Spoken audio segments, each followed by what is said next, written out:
and then you can either scan once now, so if you put in a plate, you can scan the plate right then, but most of the time you're gonna want to scan on a schedule, because you want to scan it every like 6 hours or whatever. And so you can either do a new one, you can copy a current one, so one that's already running, or you could do a previous one that you've already done, or you could add scans to like an experiment that you've done. So say you want to like add your 6-week time point to like your experiment you've already done. So like you might maybe want to add it to like the 2D diff drug test or like the astrocyte matrix. You could add on to that already, which is pretty nice. But let's say you want to just do a new one. You know, you just want to start over. Most of the time you're going to use standard. All the rest of these are like for different applications, so you can read what they do, but most of the time we're just going to do standard imaging, which is just like looking at the cells as they are. And then normally you just do none for this. Like, I don't know really the difference between adherent cell and non-adherent. We don't use non-adherent, so we'd only be adherent if you're going to do that, but normally I just have none. And here's like where you can add green or you can add red channels, so the only images in green and red. We have M-cherry in our cells, so most of the time you're probably not going to want an image in red unless you're using the endogenous M-cherry as like some kind of reporter. Most of the time you're probably going to want to add green. And then you can change the objective here, so like this is you can only go up to 20x. Most of the time I end up doing 10x. Like I normally just use these settings as is. I don't normally change a lot. And you can also look at my old like experiments and stuff if you're ever like, oh, I don't know which one I should use. And then here's like where you have to like find your plate. So let's say you're doing a 96 well. So I just type in 96 well and it gives me all the options for 96 well plate. Our plates are Grenier. I think it's this one. So let's just say we're doing that one. I normally grab the plate actually and I like have it here so I know like the plate number and stuff. And then you can pick where you want it to be. So it tells you like this is the front of your instrument. So if you put your plate here, you can select it. So let's say we just put it there. And then we have like these wells that we want to image. So you can like, what's nice is you can select multiple things at once just by like clicking on one and dragging like this little box. So like select all of those. And then you can select how many images you want to do per well. Normally I do the max. Like I'm like, I want to see everything that I can. The only bad thing about the Incucyte, it doesn't like show all of the edges. So like it doesn't show every single part of the well, you know, but it shows you most of it. So this will only take 2 minutes to scan, which is pretty fast. And then you just press next. So those are the wells we're going to do. And then here you could write the name of the experiment. So say you're doing it, so it's MS. And then like drugs, neurons, TDP 43. I don't know what you're doing. So like just say it's like something like that. And then you can put your cell types here and stuff, or like the passage number. Normally I don't fill this out, but sometimes I do add a plate map, because if you want to analyze it later, like you just saw like when I put up that graph, it labels everything for you, and it's a really, really nice interface. So to do that, you just like would add or create a plate map. And I showed you this a little bit before, but you just add a cell. So say we're doing like C9P5, HNO. Great. I normally don't describe it, and then you can click on the wells that's in it. So these 3 wells are C9P5HNO, and then I normally like add the seeding density and stuff like that, so you know how many. So like you probably do like 25,000 cells per well or something like that. But then say I want to try another density, so I'm like, okay, let me add maybe 20,000 cells per well. Like I'm trying 2 different densities here, seeing which one looks better. It'll make this one lighter because it's like less cells, so it's kind of cute. Like the plate map looks really good. So let's say that's like the whole plate map. I mean, I know we didn't select those cells. You could also add growth conditions. So say you were like, you could add like drugs, and then you could do like these 2 are drug, and then like these 2 could be like control. So just normal feeding. And so then like you just have that. So this is a really messed up plate map, but that's the gist of like what I would use this for. And there's our plate map, and then you press next, and this is like, you can also analyze stuff. So like you can do that, but normally I just do that after I image. And then okay, I didn't press next. I don't know what yours is. And then normally I do intervals like of scanning.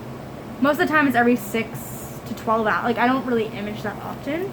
You don't really need to image that often.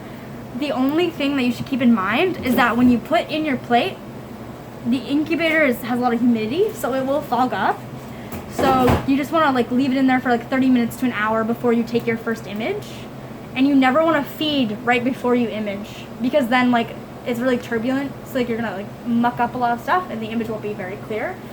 So like if you're doing a 6 hour time point, like you could time it out. So if you know that every day you feed your cells at around 10 or 11 a.m., you can move this so like, oh, I'm gonna image at 1 then. And then, you know, if I come in and feed it at 10, they'll give it enough time to like be okay to image at that time. And then you can also like tell it to stop scanning at a certain time, but I normally just do scan indefinitely, and then whenever I feel like I'm done, I just delete the scan. So I'll show you how to delete the scan as well. So let's say like that's all good, that's all set, we love it. It also shows you at the end like what you decided and what you picked, so you can double check that everything's correct. So now we have our plate. And then if you ever want to go back and change like your plate map or anything, you can, and things like that. So like say like we imaged everything, we're all done. All you have to do is delete it with a little trash can there. Alright, cool, we don't want it anymore, we're done with our data. And then if you want to view your images, you just go to the little eyeball, the little view, and then you can look at all the things that were imaged. So most of this data is going to be mine, you can tell by the initials, so these are like some old things. I guess Chris uses it a lot too. She used to use it a lot. So like say you want to look at your drug thing, so you can like open this up, and then you can like look at your cells and be like, oh yeah, like look, these died. That looks really dead. Which might be great. I don't know what the results were supposed to be.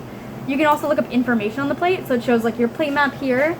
And other things. That sometimes I will screenshot this and I'll send it to myself, like to put in my lab notebook, because it just looks so beautiful.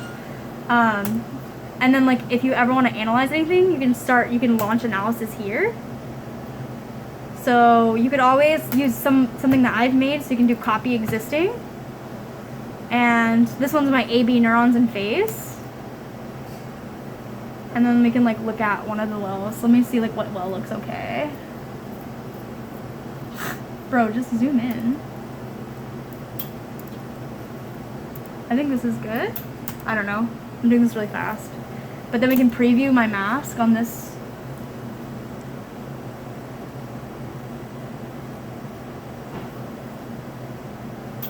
Sorry, it takes a while. This is my settings for the mask I just used on the things we got. This is pretty good actually. So like now you just have this. You could just use this. So say that that's like good, and you want to do that, you could just press next, and then you can like analyze. You would just select like the time points that you want to do, and then like what wells you want to analyze, and then that's where you can like look at graphs and stuff like that, and get like Excel spreadsheets of all the data and all the counts, and like you can analyze in GraphPad or like on here. So that's like one way to do that, but we don't want to do that. It's like a lot. It takes forever to analyze. So like this morning I did it, and then like finally finished in the afternoon.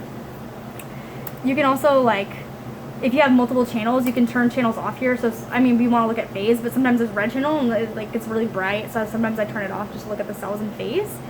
And I think that's like the only other button that I use. And then if you want to like ever like look at certain time points, you just can scroll through here and like go back in time and like look at the earlier images as well.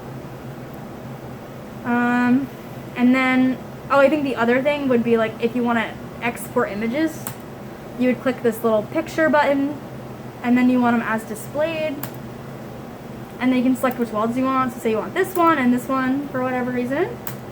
You select the wells that you want. You can either do an image, or you can either do a movie, which is a video, or you could do a set of images. So every single time point you select, it would just export one image for that time point. Let's do a movie because it looks really fun. And we want to do all the time points just to see what it looks like over time. And then normally I include the legend. I also include a timestamp and stuff like that. So like this is like the frames per second and stuff. So then you can, this is the example movie. So this is kind of like what that would look like. And you can like see what each image would be like. So maybe, I think you can view it. Is it doing it? Sir? I guess there's only one image. I don't know why it's doing that. But if you just press next, you can just export this and you can name it whatever you want. Normally, like, I just export it onto the computer. So I think I have like a, like everyone kind of has like a folder, yeah. So I have like a folder on here. So there's like all my Incucyte things. There's no Wi-Fi on here. So like you just have to get a flash drive and like put it on. which is kind of annoying. But everything's on this computer. This is weird.png. I don't know what happened there, but yeah, so you can go back and look at your data and stuff, and you can just make your own folder. But that's basically, I think that's